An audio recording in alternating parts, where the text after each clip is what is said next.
El golpe no me dolió tanto como la mirada con la que lo acompañó. Mi propio hijo, mi sangre, me había empujado al suelo con el mismo desprecio con el que se aparta a un desconocido en la calle. El ruido de mi bastón al caer fue lo único que rompió el silencio de la casa.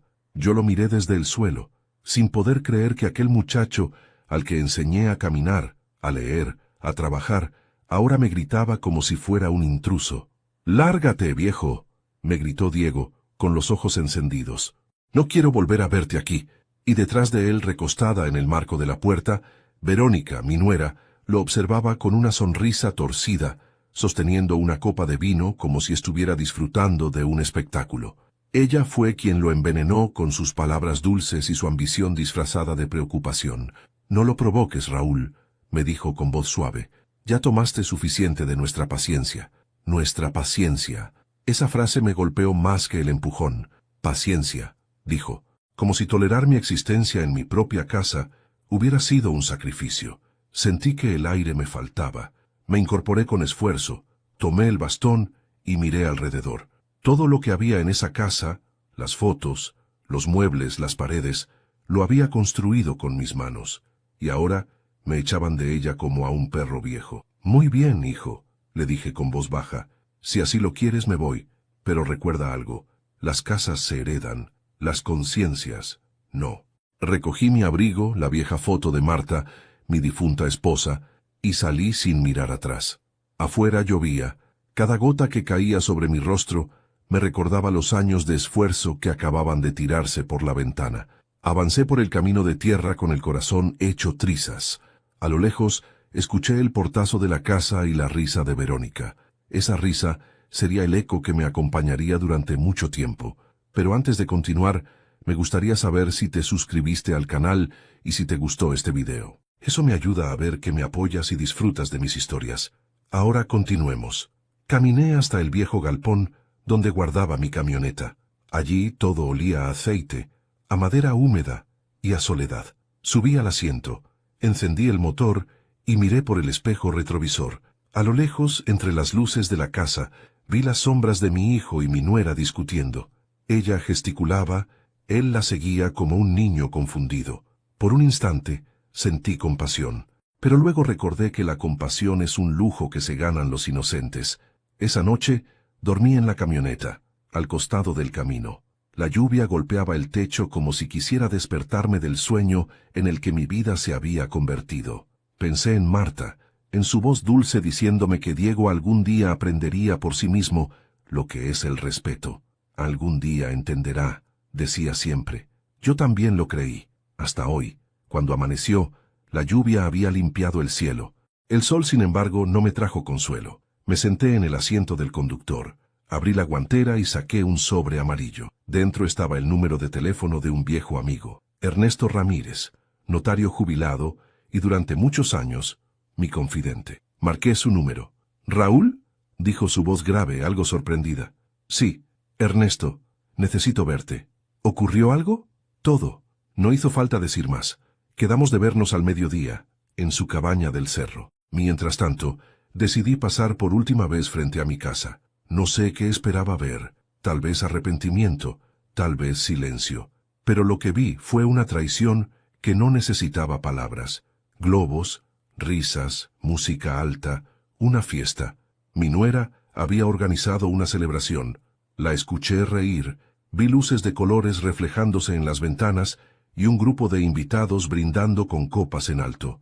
Desde la distancia, distinguí su silueta moviéndose entre ellos, sonriendo y señalando hacia afuera, hacia mí. En ese momento, entendí que no solo me habían echado, se burlaban de mi desgracia. Me quedé quieto, bajo un árbol, observando como un fantasma que aún no sabe que ha muerto. Ella levantó su copa y dijo algo que provocó carcajadas, y entonces, por primera vez en mi vida, deseé que el cielo no tuviera perdón para algunos. Saqué el teléfono y marqué un número. «Ernesto, soy yo». «¿Ya viste lo que pasa?», preguntó como si lo supiera. «Sí». «Entonces dime, ¿activamos el plan?». «Sí», respondí mirando la casa. «Actívalo todo». Colgué. A lo lejos, dentro del ventanal, Verónica seguía riendo, hasta que su rostro cambió. Alguien, tal vez Diego, Le mostró algo en el teléfono. Vi cómo palideció, cómo dejó caer la copa y cómo, por un instante, todo se congeló. La música se detuvo. Los invitados comenzaron a murmurar, y ella corrió hacia la ventana. No sé qué vio ni qué mensaje recibió, pero algo en su mirada me dijo que acababa de darse cuenta de que la fiesta se había terminado. No me moví, solo observé, y mientras la veía temblar detrás del vidrio, comprendí que la justicia no siempre llega de los tribunales ni de las manos. A veces llega disfrazada de consecuencia.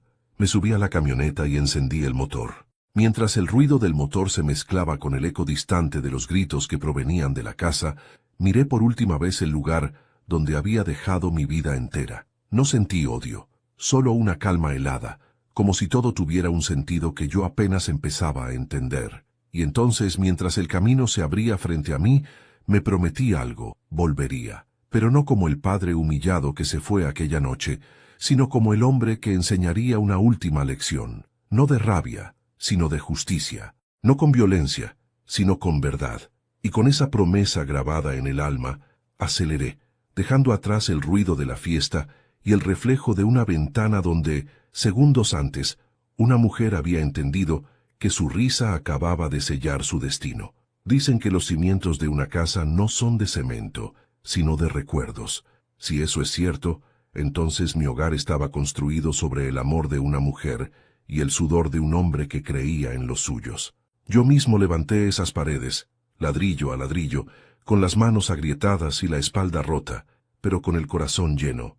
Y mientras lo hacía, ella estaba allí, Marta, mi esposa, mi brújula, mi única calma. Nos casamos jóvenes. Yo era obrero de la construcción, y ella trabajaba como enfermera en el hospital del pueblo. No teníamos dinero, pero sí un sueño: tener un lugar donde criar a nuestro hijo, lejos del ruido, con un jardín donde él pudiera correr y reír. Cuando Diego nació, creí que Dios me había dado el mayor premio de la vida. Recuerdo haberle prometido, con lágrimas en los ojos, que jamás le faltaría un techo.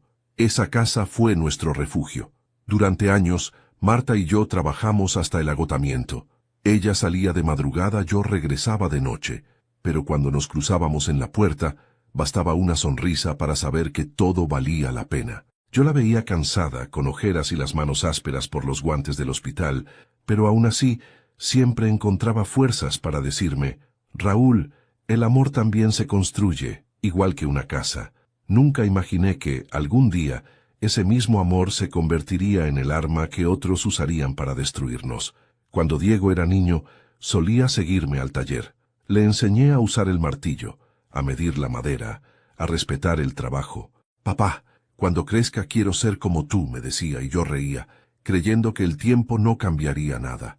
Pero el tiempo, hijo ingrato del olvido, se encarga de deshacer hasta los juramentos más puros. Marta enfermó cuando Diego tenía 22 años. Un cáncer silencioso, de esos que no dan aviso hasta que ya no hay vuelta atrás. Durante meses la cuidé sin dormir, esperando un milagro que nunca llegó. El día que murió, sentí que la casa se quedó vacía, aunque siguiera llena de cosas. El eco de sus pasos desapareció, y con él parte de mí. Diego cambió desde entonces. Empezó a pasar más tiempo fuera, con amigos, con negocios, que no entendía del todo. De pronto, llegó a casa con una mujer de sonrisa perfecta y ojos fríos, Verónica. La presentó como su novia, y aunque algo en ella me causó desconfianza, no quise juzgarla. Marta me había enseñado a mirar más allá de las apariencias. Al principio fue amable. Me traía café, fingía interés por mis historias, incluso hablaba de Marta con respeto. Pero detrás de esa dulzura había una impaciencia que se me clavaba como una espina. No tardé en notarlo. Cada vez que hablábamos de dinero, Verónica encontraba la forma de mencionar la casa. Raúl, esta propiedad tiene mucho potencial, decía. Deberías ponerla a nombre de Diego, por si te pasa algo. Yo sonreía, disimulando. Por ahora no me ha pasado nada, le respondía. Y cuando me pase, él sabrá qué hacer. Ella fingía reírse, pero en sus ojos había cálculo. Diego empezó a repetir sus palabras. Papá, deberías descansar. Papá, deja que Verónica te ayude con las cuentas. Era un coro disfrazado de preocupación, y yo, ingenuo por amor, le di más poder del que merecía. El día que firmé el documento que la convertía en heredera parcial de la casa, Ernesto, mi viejo amigo notario, me miró con recelo. ¿Estás seguro, Raúl?, me preguntó. Sí, es por Diego. Ojalá no te arrepientas. No lo haré, le dije sin saber que estaba firmando mi propio destierro. Verónica no tardó en mostrarse tal como era, una mujer que no amaba a mi hijo, sino lo que él podía ofrecerle. Manipuladora, inteligente, peligrosa. La vi cambiarlo poco a poco. Lo aisló de los amigos, de la familia, incluso de mí. Lo convenció de que debía vender parte del terreno, de que yo era anticuado y no entendía de progreso. Y Diego, enceguecido por su juventud, empezó a mirarme como se mira a un obstáculo. Recuerdo una tarde mientras almorzábamos los tres, que ella dejó caer una frase con la frialdad de una cuchilla. Hay viejos que no saben retirarse a tiempo. ¿A qué te refieres?, le pregunté sin levantar la voz.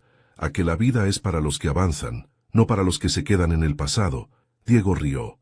No supe qué dolió más, sus palabras o su risa. A partir de ese día, mi casa dejó de ser un hogar. Era un campo de batalla. Cada conversación era una provocación. Cada silencio, un reproche. Hasta que llegó aquella noche en que Diego me empujó.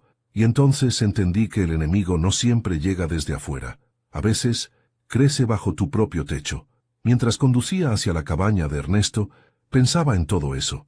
El camino era largo y el aire frío, pero dentro de mí algo empezaba a encenderse. Ya no sentía solo tristeza, sentía claridad. Por primera vez en mucho tiempo, entendí que la vida no me había quitado mi hogar. Me estaba dando la oportunidad de recuperar algo más grande. Recordé algo que Marta solía decir: Raúl, la dignidad es el único mueble que no se puede regalar. Esa frase se convirtió en mi motor, y mientras el sol caía detrás de las montañas, me juré que, aunque tuviera que empezar desde cero, no iba a morir humillado. No me movería por venganza, sino por justicia, porque la justicia, cuando nace del amor herido, puede tener la fuerza de un terremoto. Al llegar a la cabaña, vi a Ernesto esperándome en el porche, con una taza de té en la mano. Me miró sin hablar. Yo bajé del auto, respiré hondo y le dije: Ernesto, creo que ha llegado la hora de cumplir aquella promesa. Él asintió lentamente. Entonces entremos, Raúl. La noche será larga. Cerró la puerta detrás de mí, y en ese gesto supe que algo grande acababa de comenzar. Ernesto me recibió con el mismo rostro sereno que tenía el día en que firmamos los papeles de la casa, pero detrás de su calma había una preocupación que no intentaba ocultar. Sobre la mesa del comedor había una carpeta gruesa, amarillenta por el tiempo, y junto a ella, 2 tazas de té humeante. Sabía que este día iba a llegar, me dijo sin rodeos. Te advertí que ella no era trigo limpio. Me senté frente a él, con las manos apoyadas en la mesa. No tenía fuerzas para hablar. La imagen de mi hijo empujándome, de mi nuera riendo, seguía repitiéndose en mi cabeza como una pesadilla sin fin. Ernesto abrió la carpeta y deslizó hacia mí un documento. Esto te va a interesar, dijo golpeando suavemente el papel con el dedo índice. Tomé el documento. Era la copia del contrato de donación que habíamos hecho cuando puse la casa a nombre de Diego. Recordé el día de la firma. Verónica fingiendo emoción, Diego con lágrimas falsas, y yo convencido de que estaba haciendo lo correcto. Pero esa noche, en la mesa de Ernesto, algo me llamó la atención. Una cláusula, escrita en letras pequeñas al final del documento. En caso de que el donatario incurra en actos de ingratitud comprobable hacia el donante, la donación podrá revocarse y los bienes volverán al nombre original del otorgante. Levanté la vista. ¿Esto estaba aquí desde el principio? Ernesto asintió. Fui yo quien insistió en incluirlo. Te conozco, Raúl. Sabía que tu corazón era más generoso que prudente. ¿Y nunca me lo dijiste? Te lo insinué, dijo con una media sonrisa, pero estabas tan convencido de tu decisión que preferí dejar que el tiempo hablara por mí. El silencio llenó la habitación. Solo se oía el crujido de la madera vieja.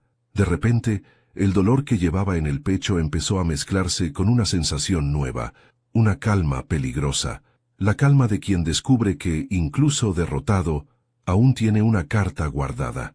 Entonces, ¿puedo recuperar la casa?, pregunté. Sí, pero no será sencillo. Nada valioso lo es. Ernesto se levantó y fue hacia un viejo archivador. Sacó una carpeta azul, mucho más reciente, y la puso sobre la mesa. Durante todos estos años, he guardado copias de tus documentos, tus pagos de impuestos, tus comprobantes de mantenimiento, incluso las facturas de las reformas que hiciste después de la donación. ¿Para qué? Porque sabía que algún día necesitarías demostrar que seguías actuando como dueño. Y eso, Raúl, es la clave legal para recuperar lo que te pertenece. Lo miré con gratitud. A veces los verdaderos amigos no te salvan del dolor, sino que te esperan en el momento justo para ayudarte a enfrentarlo. Pasamos horas revisando papeles, recordando fechas, reconstruyendo el hilo invisible de una historia que nunca debió torcerse. Ernesto me mostró el procedimiento legal para revocar la donación. Debía presentar una solicitud con pruebas de la ingratitud. Empujones, insultos, humillaciones públicas. Todo sirve, me explicó. Y entonces le conté lo que había pasado la noche anterior, cómo mi hijo me había echado, cómo Verónica había organizado una fiesta para celebrarlo, cómo se había burlado de mí frente a todos. Él cerró la carpeta y dijo con tono grave: «Eso es más que suficiente». Sin embargo, lo que más me impresionó fue lo que dijo después. «Raúl, no te apresures a actuar». «¿Por qué?» «Porque la venganza caliente se apaga rápido, pero la justicia fría deja cicatriz». Sus palabras se me quedaron grabadas. Esa noche no dormí. Caminé por la cabaña de un lado a otro, pensando en todo lo que había perdido y en todo lo que aún podía hacer. No quería destruir a mi hijo, solo quería que entendiera, que supiera lo que es mirar a quien te dio la vida y no ver más que desprecio. Quería que, algún día, cuando él fuera viejo, recordara este momento y se estremeciera. Al amanecer, salí al porche. El aire olía a tierra húmeda y a libertad. A lo lejos, los primeros rayos del sol pintaban el valle de dorado.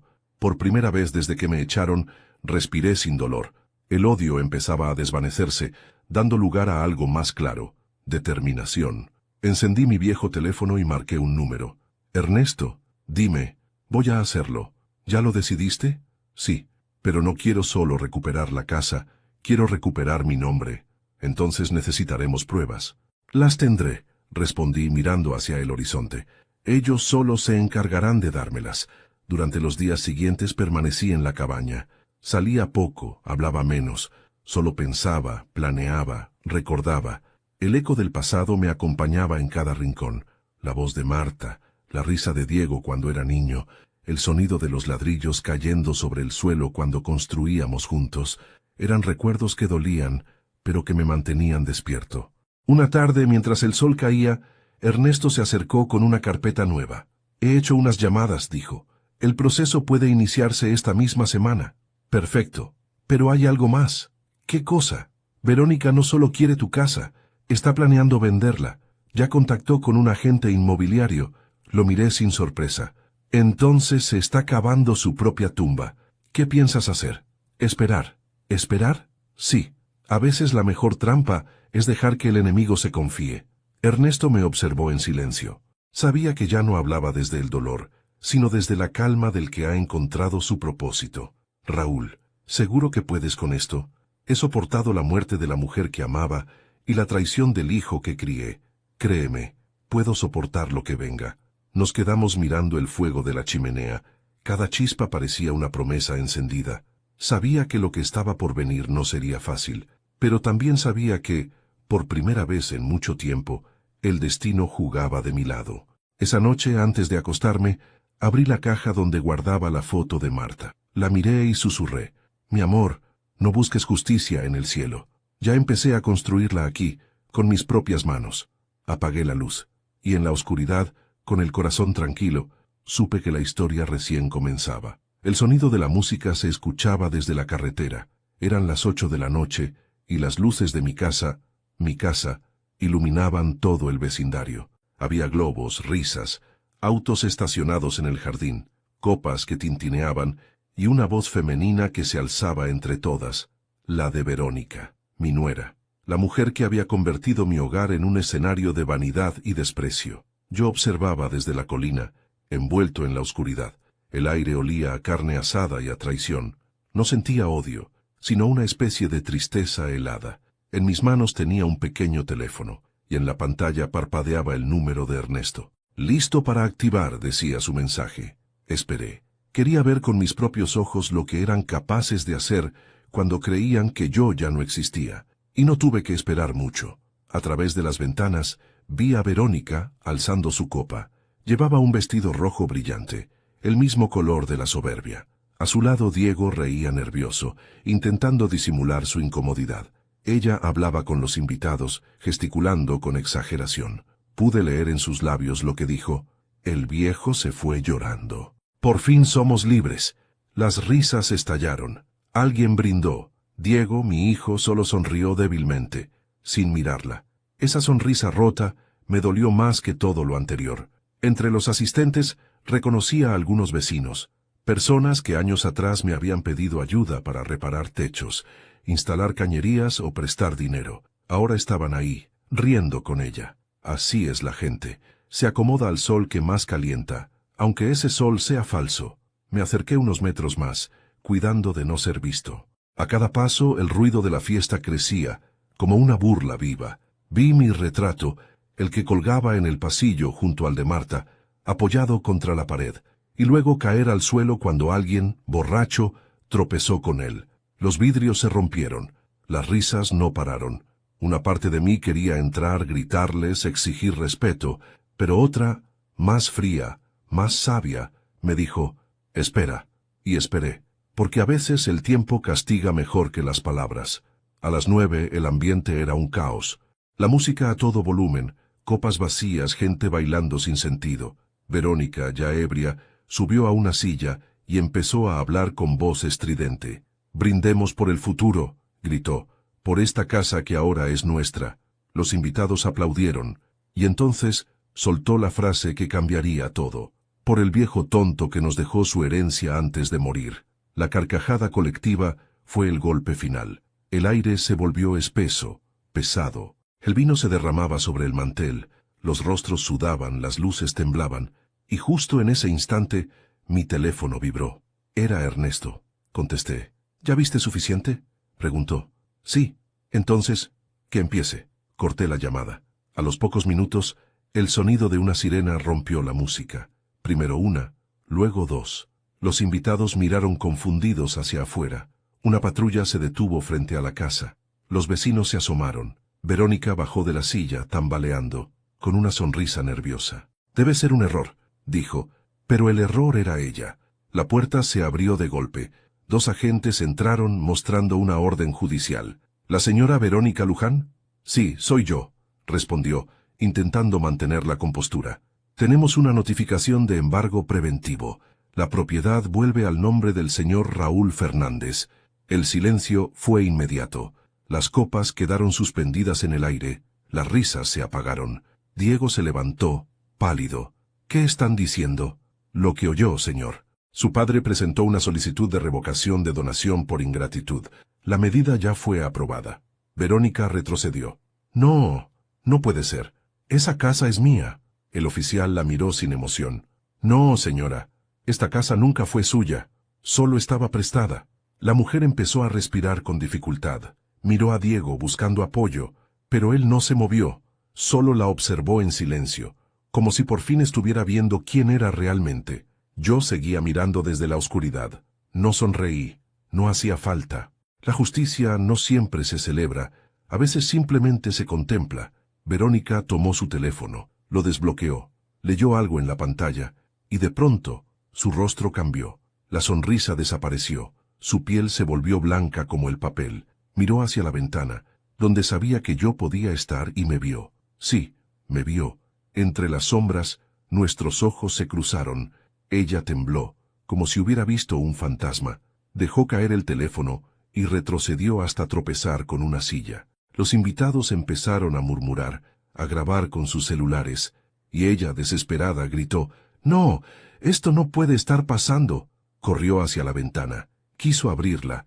Intentó escapar, como si huir pudiera borrar su culpa, pero no había salida. El oficial la detuvo antes de que pudiera saltar, y mientras la sujetaban ella me buscaba con la mirada, rogando, implorando sin palabras. No sentí placer, solo una paz fría, el tipo de paz que llega cuando la verdad por fin se muestra desnuda. Los policías comenzaron a escoltar a todos fuera de la casa. Diego salió el último, con la cabeza baja. Cuando pasó cerca de la ventana, alcé la mirada. Por un instante, nuestros ojos se encontraron, y en ese instante entendí que él sabía. Sabía que todo lo que había ocurrido esa noche era consecuencia de sus decisiones. Me quedé allí, bajo la lluvia ligera, mientras los autos se alejaban. Las luces de la casa se apagaron una a una, hasta que solo quedó el reflejo de las velas sobre la mesa del comedor. Era como si el alma de ese hogar, la que yo había construido con Marta, se encendiera de nuevo, liberada de su propia sombra. Esa fue la última vez que la vi reír, y también la última vez que mi hijo tuvo que aprender lo que significa perderlo todo, por no valorar lo que ya tenía. Dicen que la justicia tarda, pero cuando llega, no pregunta si estás preparado. Esa noche, después de la fiesta, las redes del pueblo se llenaron de videos.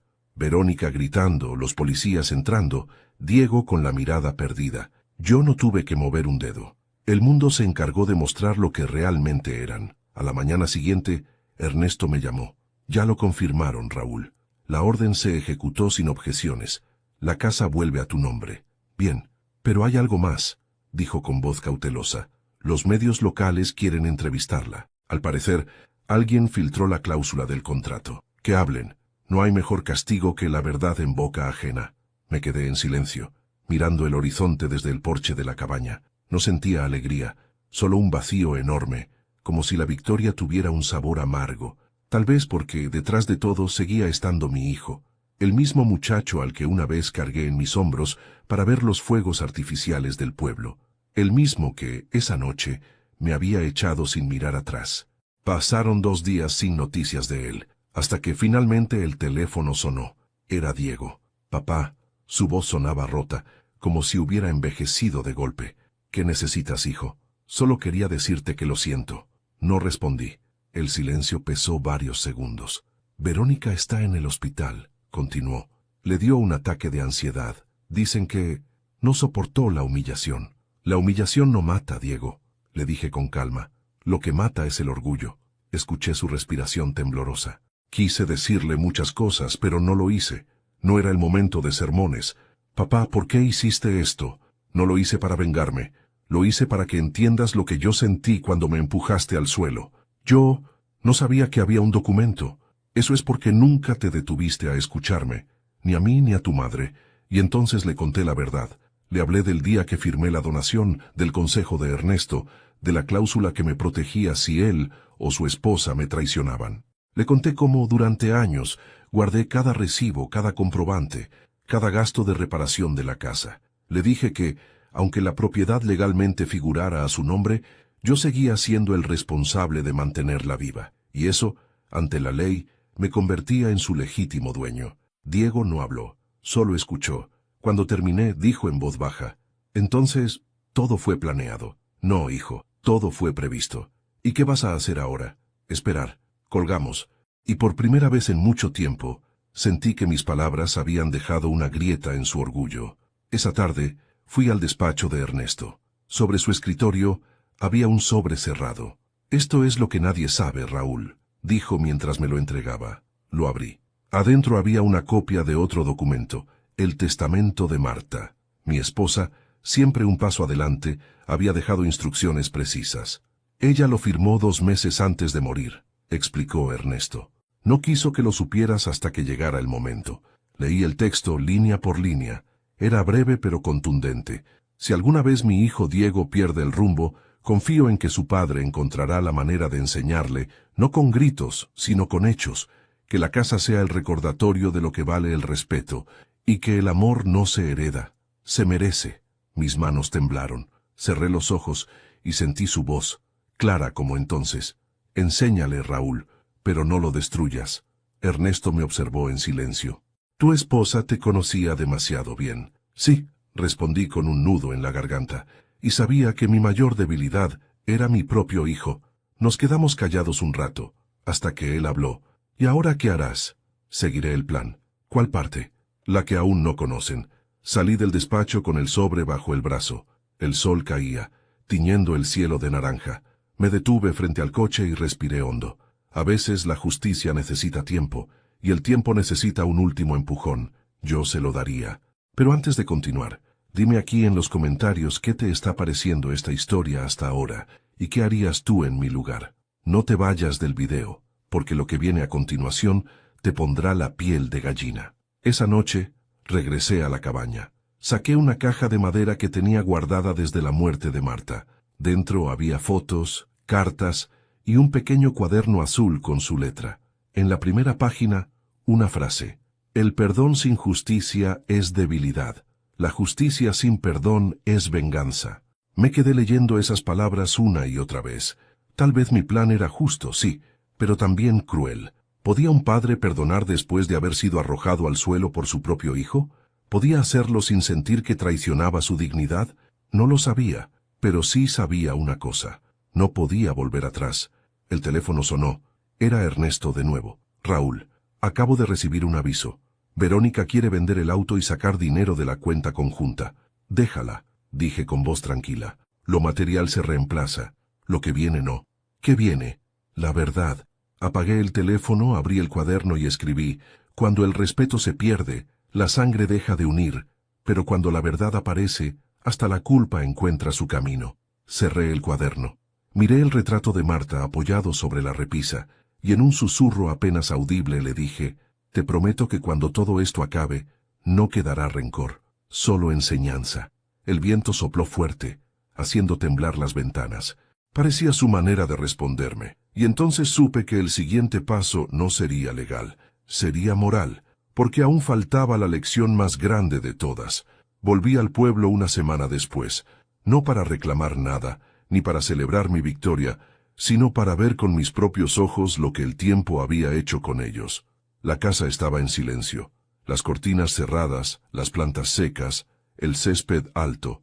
Aquel lugar que alguna vez fue mi orgullo, mi hogar, ahora parecía un cuerpo sin alma. Aparqué la camioneta al otro lado de la calle, sin acercarme demasiado. El portón seguía roto desde la noche de la fiesta. Vi la silueta de Diego caminando dentro, sin rumbo, con los hombros caídos. Había adelgazado, y su rostro, el mismo que tantas veces me sonrió cuando era niño, ahora parecía el de un hombre derrotado. Verónica ya no estaba. Se había marchado del pueblo 2 días después de la notificación judicial. Dicen que vendió el auto, sacó lo poco que quedaba en la cuenta y desapareció. No dejó nota, ni explicación, ni despedida. Solo un vacío y un rumor que había culpado a Diego de todo. No sentí alegría. No había nada que celebrar. El daño ya estaba hecho. El hijo que había criado con amor y sacrificio se encontraba solo, hundido, rodeado de las ruinas de su propia ambición. Me quedé observando desde el auto, sin que él me viera.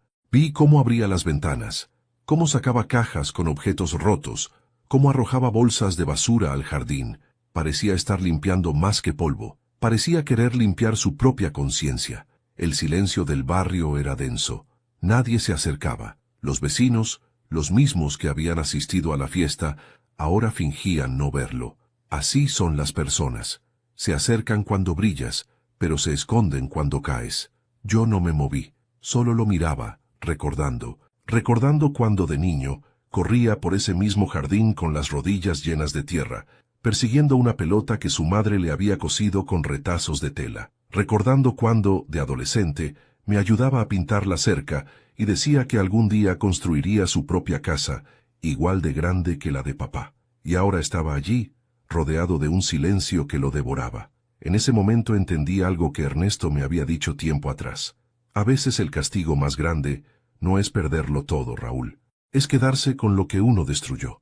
Esa frase resonó en mi cabeza mientras lo observaba recoger los pedazos de su vida. Diego no necesitaba que yo lo enfrentara.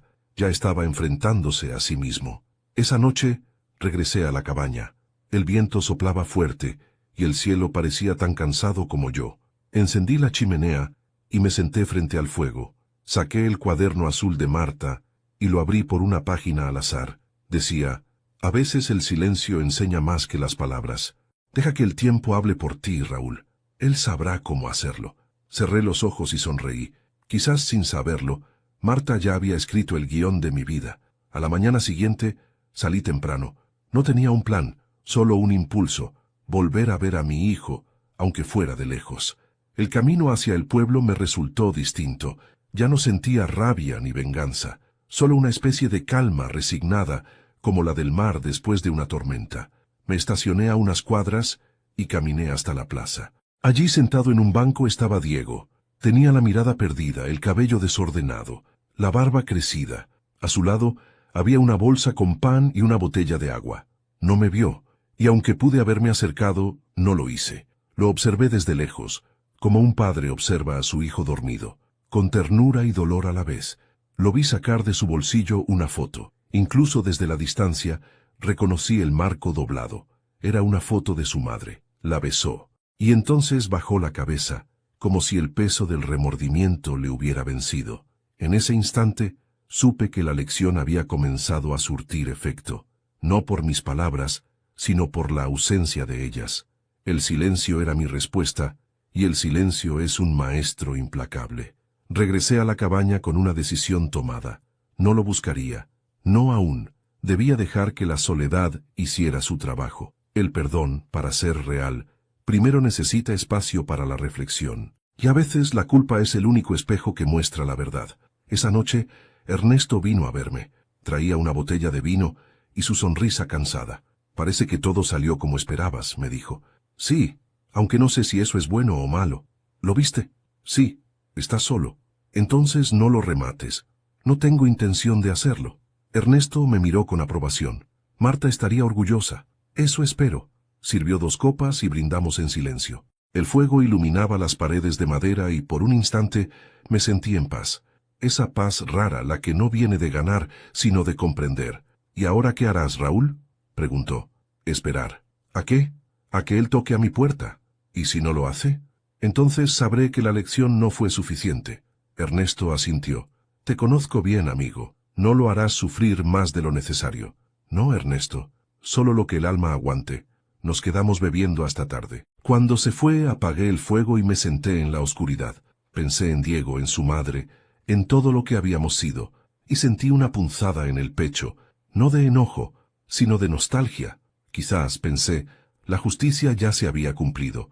Lo que venía después no era venganza, era redención. Antes de dormir abrí la ventana y miré hacia el cielo. Las estrellas brillaban débiles, como si también estuvieran cansadas de mirar tanto sufrimiento humano. Le hablé en voz baja a Marta como hacía todas las noches. Ya está, amor. El silencio volvió. Y con él, quizás, la esperanza. Me recosté, y mientras el fuego se apagaba lentamente, entendí que a veces no hace falta gritar para que te escuchen. Basta con callar y esperar a que el eco haga su trabajo.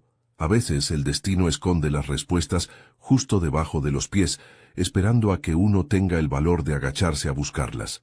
Y eso fue exactamente lo que hicimos esa mañana, cuando Ernesto llegó con una carpeta y una pala vieja en el maletero. ¿Estás seguro de que quieres hacerlo tú mismo?, me preguntó. Claro, respondí. Esa casa la levanté con mis manos. Es justo que también la desentierre con ellas. Volvimos al terreno por primera vez desde la noche de la fiesta. Las cintas policiales ya se habían retirado y la propiedad había vuelto oficialmente a mi nombre. Entrar fue como abrir una herida que aún no había terminado de cicatrizar. Las paredes seguían manchadas de vino, las cortinas rotas, los vasos tirados por el suelo. Era el eco de una celebración que nunca debió existir. Ernesto me siguió en silencio hasta el comedor. Ahí, en medio del suelo, estaba la baldosa que Marta había mandado colocar diferente de las demás. Durante años pensé que era solo un capricho suyo. Ella decía que era su firma. Yo nunca la moví, pero ahora entendía que aquella pieza escondía algo más. Me arrodillé. La toqué con cuidado y sentí que el corazón me latía con fuerza. Con un leve golpe del martillo, la losa se soltó. Debajo había una pequeña caja de madera envuelta en una tela vieja. La levanté despacio. El polvo cubría los bordes, pero la reconocí al instante. La caja de Marta. La abrí. Dentro había varias cosas. Una foto de los tres, una cadena de plata, una llave oxidada y un sobre cerrado con mi nombre.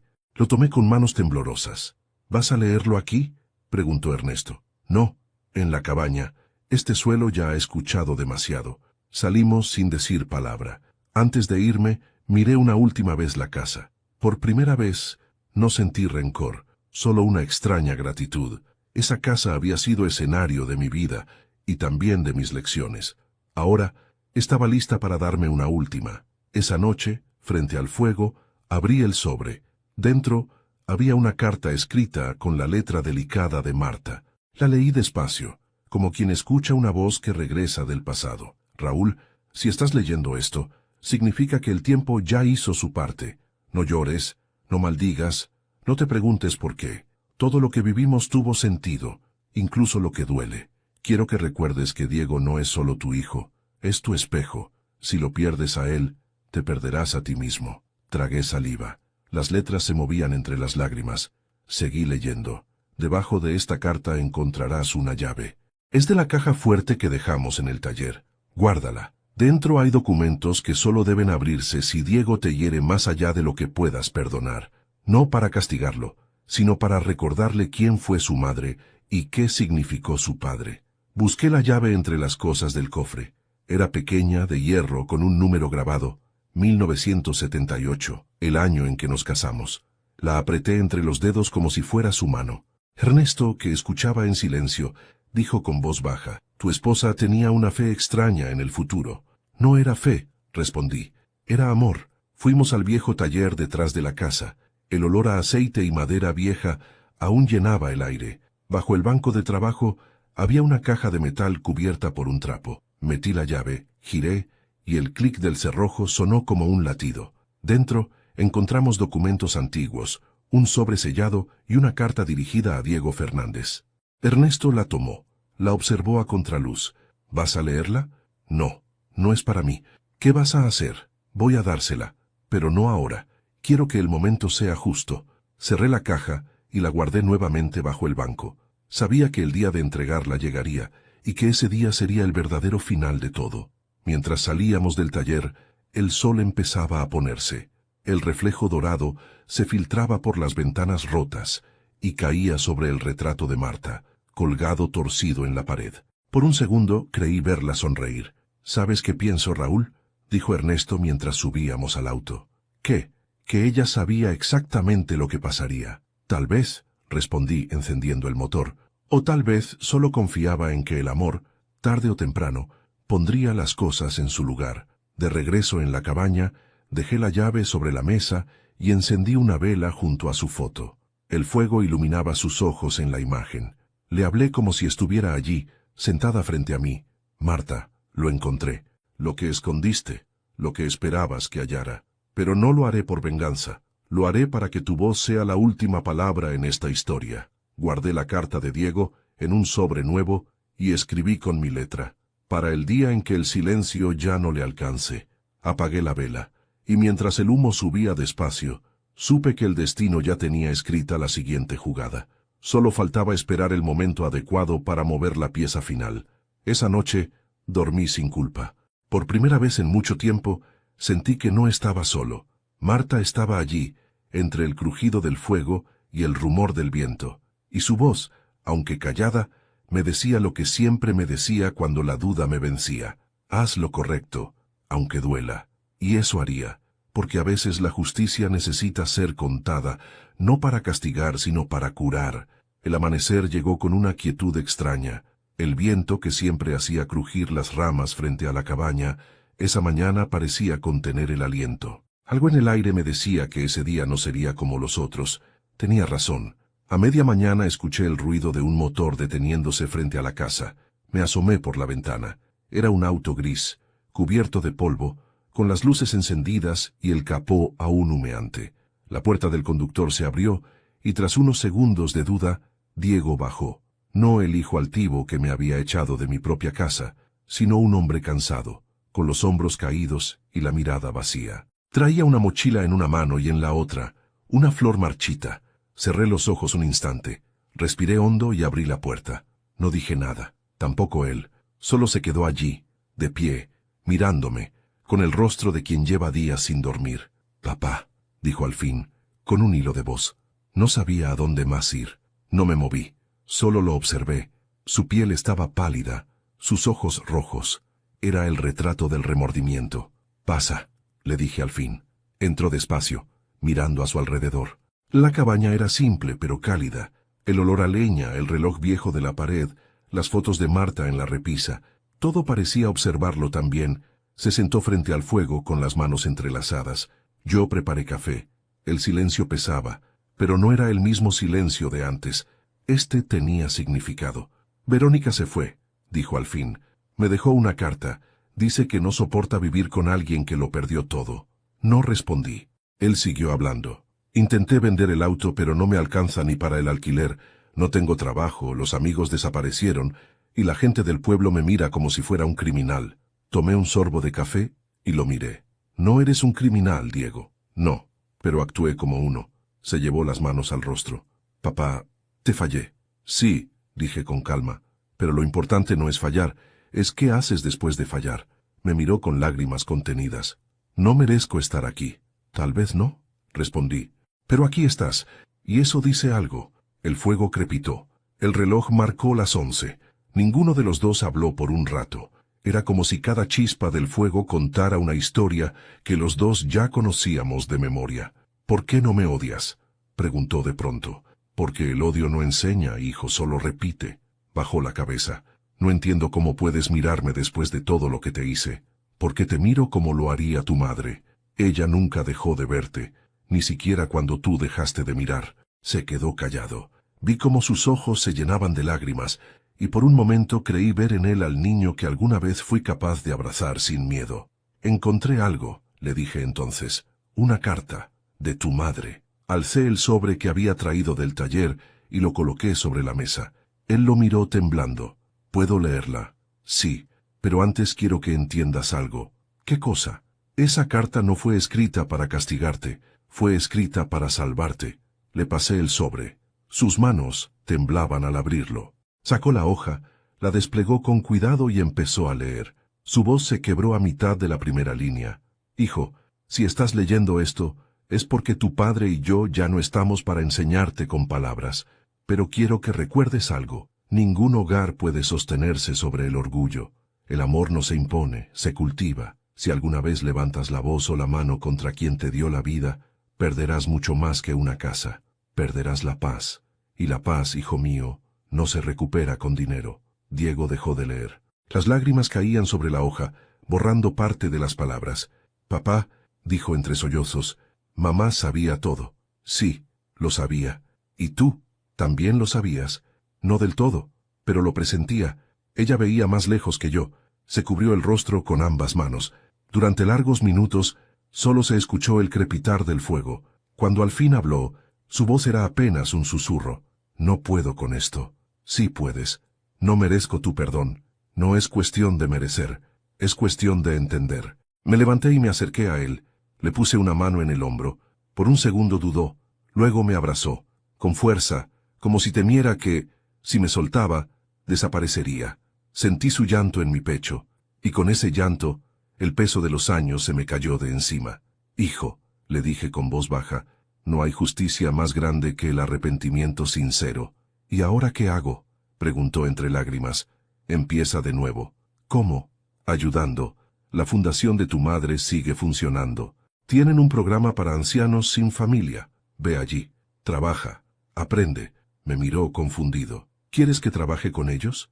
Quiero que aprendas lo que olvidaste.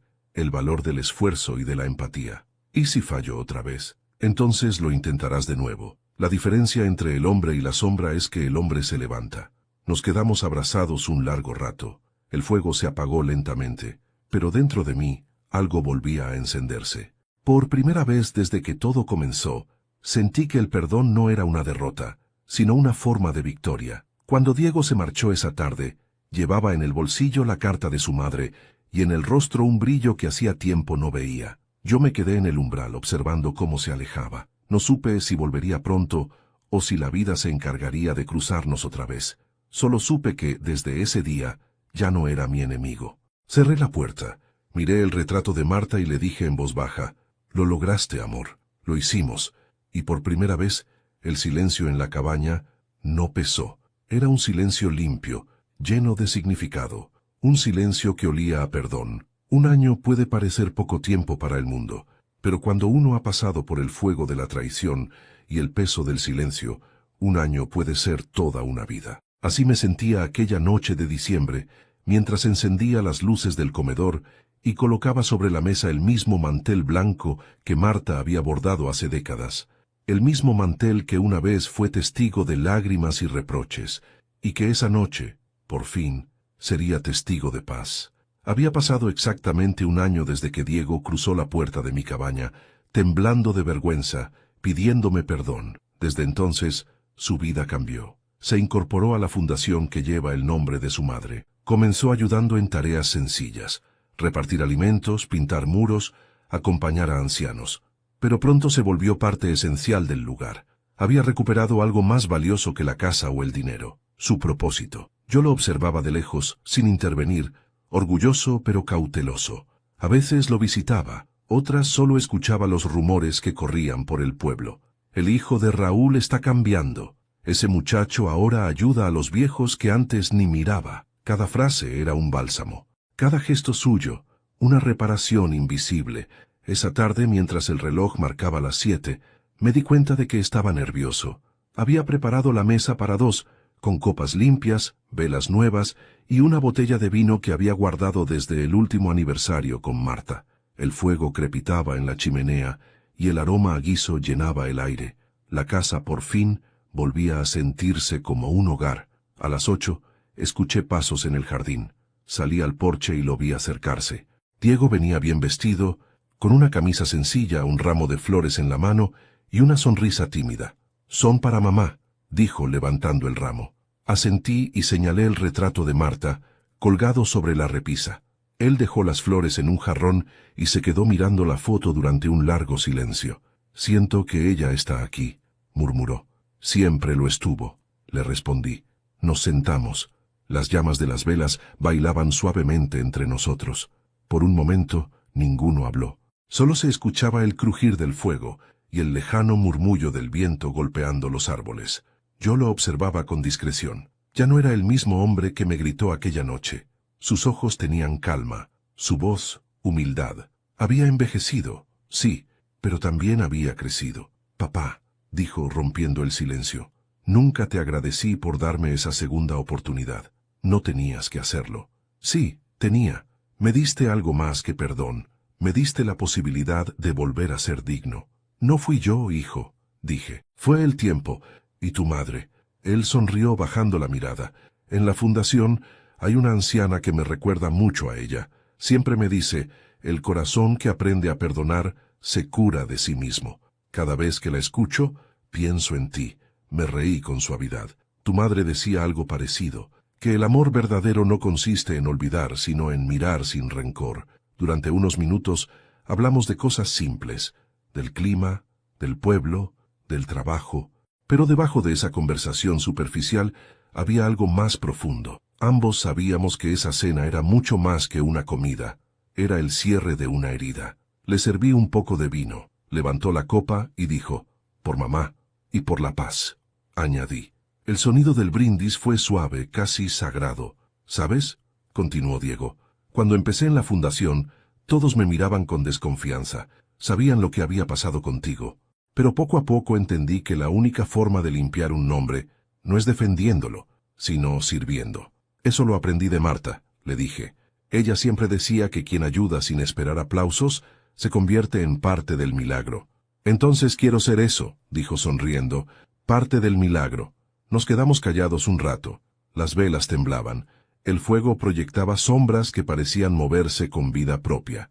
En una de ellas, juraría haber visto el contorno de Marta, sentada a nuestro lado, sonriendo. No dije nada, pero sentí un calor en el pecho que me devolvió la paz que creía perdida. Diego se levantó, fue hasta el piano que había pertenecido a su madre, y lo abrió con cuidado.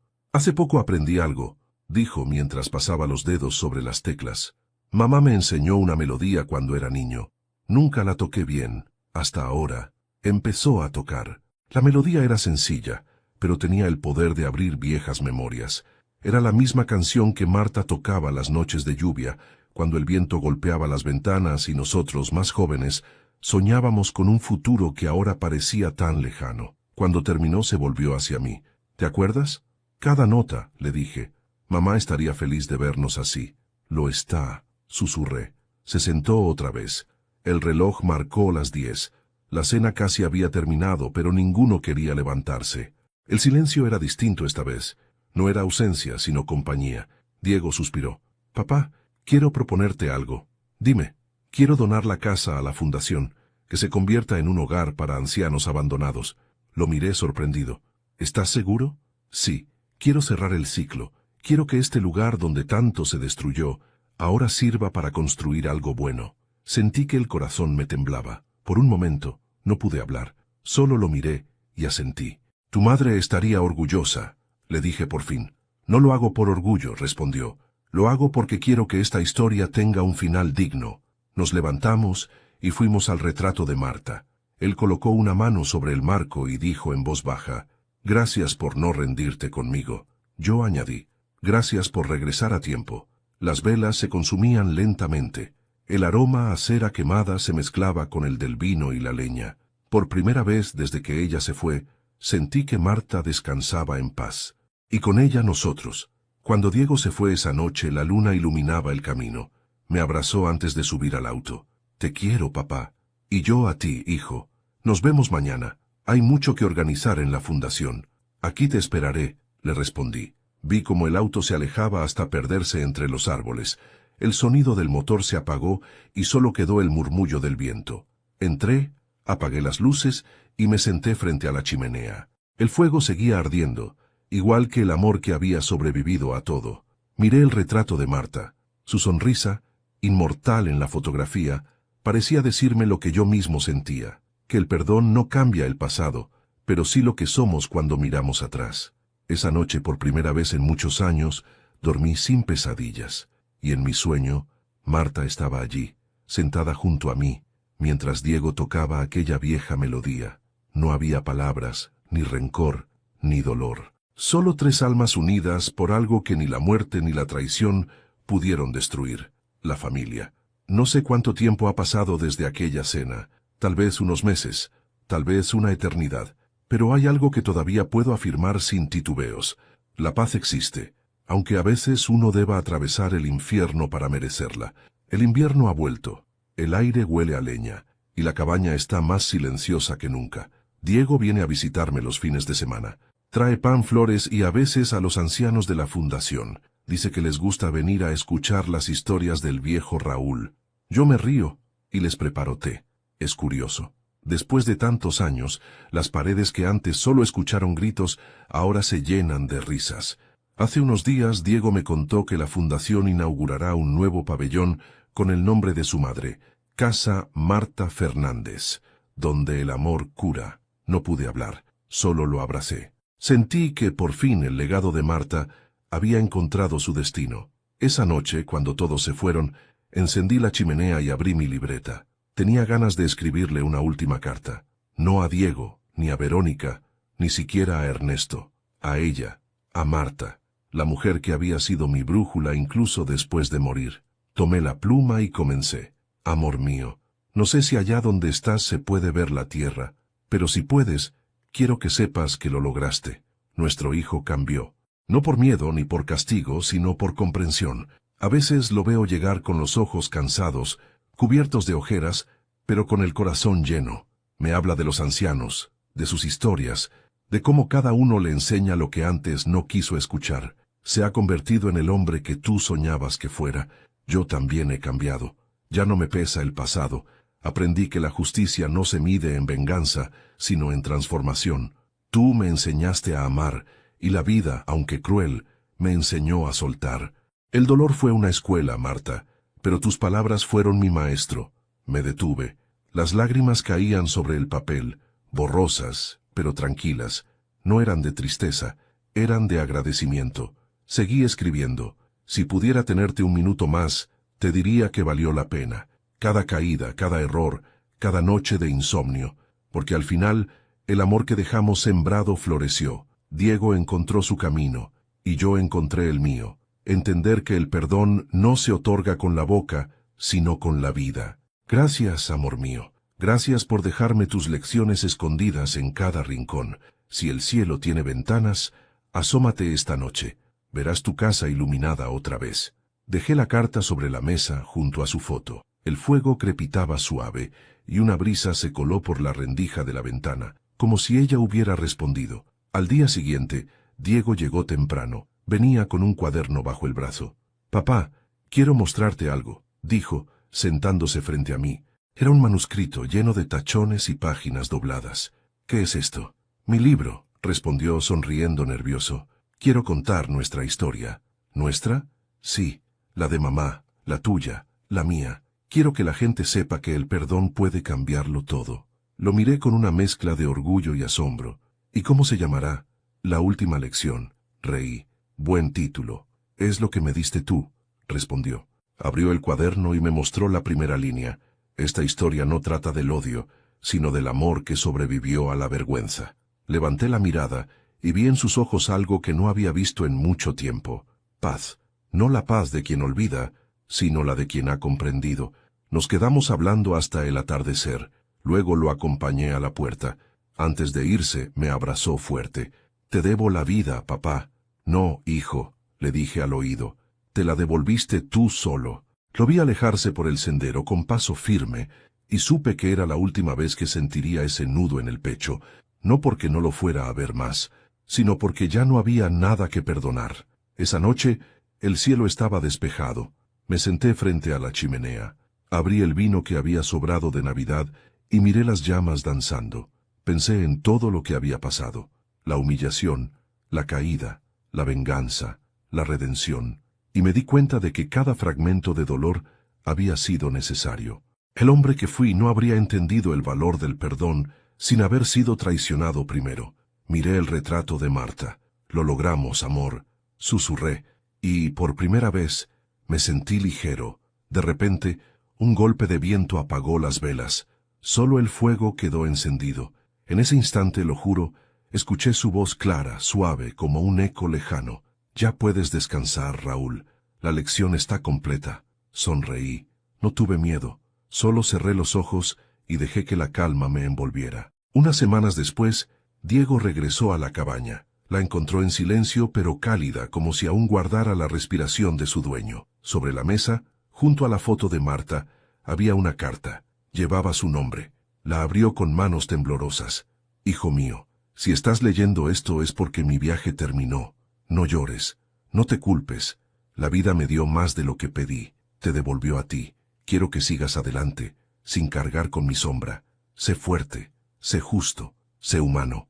Y cuando te toque enseñar a alguien más, no uses tus palabras, usa tus actos. Esa será tu última lección. Con amor eterno, tu padre, Raúl». Diego lloró en silencio, con la carta apretada contra el pecho. Luego miró al cielo y dijo con la voz temblorosa: «Descansa, papá. Yo seguiré lo que me enseñaste». Y así lo hizo. Con el tiempo la fundación creció.